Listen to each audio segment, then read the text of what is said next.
विद्यार्थियों नमस्कार। जैसा कि आपको पता है पिछले 3 वीडियो में हमने जो कक्षा 12 के हिंदी साहित्य का पाठ जय श्री कृत 12 मासा है, उसके 3 महीनों का वर्णन 3 वीडियोज में हमने देखा है, जिसमें अगहन मास, पौष मास और माघ मास।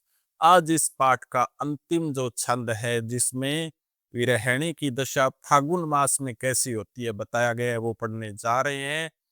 आपको अगर कोई वीडियो में कमी लगे तो आप ज़रूर कमेंट करें, कोई सुधार की आवश्यकता हो तो भी मुझे कमेंट के माध्यम से बताएं। तो विरहिणी कह रही है कि फागुन पवन जंकोरे बहा, चौगुन सिउ जाई किमी सहा। यानी वो कह रही है कि फागुन यानी फाल्गुन मास में पवन का मतलब हवा जंकोरे झोंके मारती हुई बहा करती है। चौगुन का मतलब 4 गुना, सिउ का मतलब ठंड या शीत ऋतु, किन्नी किस प्रकार, सहा सह सके।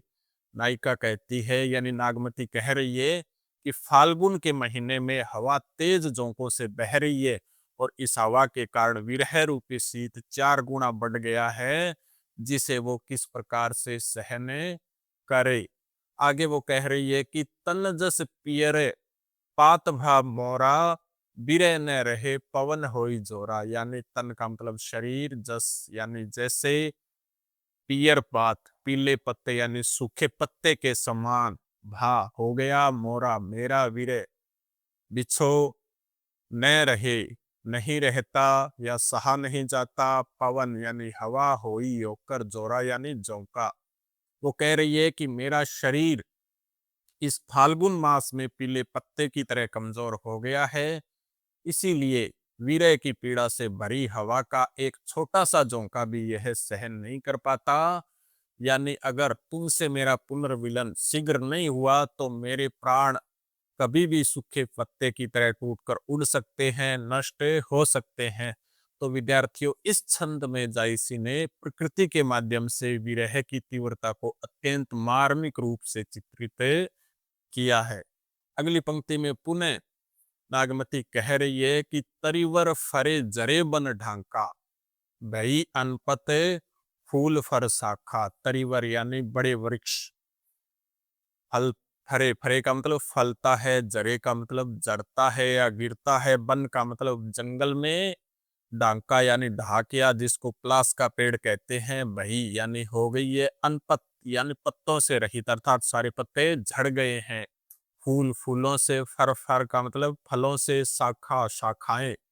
इस छंद में नायिका कहती है कि वन में बड़े वृक्ष फल रहे हैं और ढाके झड़ रहे हैं, सभी जो शाखाएं फल फूल और पत्तों से रहित हो गई है। अगली पंक्ति में पुनः विरहिणी यानी नागमती कह रही है कि करिहन बना पति, किने हुलासु, मोह कह बात जगे दूल उदासु। करीने का मतलब कर रही है, बनापति का मतलब वनस्पति, किने यानी की, हुलासु उल्लास या खुशी, मोह कहे यानी मेरे लिए, भा का मतलब हो गया, जग संसार, दून का मतलब है दुगुना, उदासु का मतलब व्यथित होना या उदास होना। तो नागमती कह रही है कि भी प्रिय के बिना ये जो मेरी हालत है वो इस प्रकार है, जैसे वनस्पतियों ने कलियां आने से चारों तरफ उल्लासित हो रही है, परंतु यह विडंबना यह है कि जब पूरी प्रकृति हर्ष और सौंदर्य से भर गई है, तब नायिका यानी नागमती का मन अपने प्रिय की विरह पीड़ा में व्यथित है। उसके लिए यह संसार प्रसन्न नहीं बल्कि पहले से दुगना अधिक उदास प्रतीत होता है। प्रकृति का यह उल्लास उसे अपने दुख की याद दिलाता है।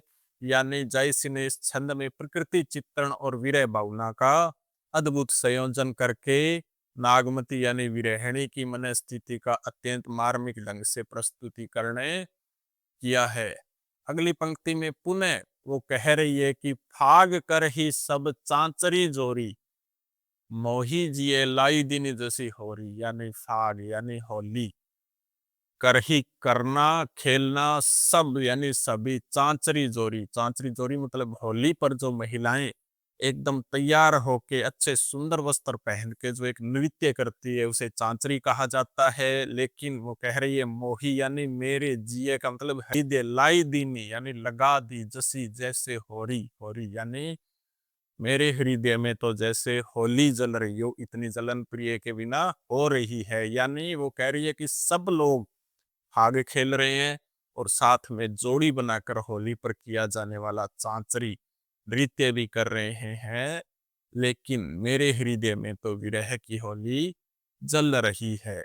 अगली पंक्ति में वो पुनः कहती है कि जो पे पिय ही जरत अस भावा, जरत मरत मोहि रोस न भावा। यानी जो पे जिस पर भी पिय ही यानी प्रियतम, जरत यानी जलना, अस भावा यानी भा रहा है, जरत यानी जलकर, मरत मरने में, मोही मुझे, रोस न भावा यानी बिल्कुल भी क्रोध नहीं आ रहा है। वो कह रही है कि यदि मेरे प्रिय को मेरा इस प्रकार जलना ही पसंद है तो यही सही, मैं इस दुख को सहन कर लूंगी। अगली पंक्ति में वो पुनः कहती है कि रात हूँ देवस इह मन मोरे, लागो कंत छार जेहू तोरे।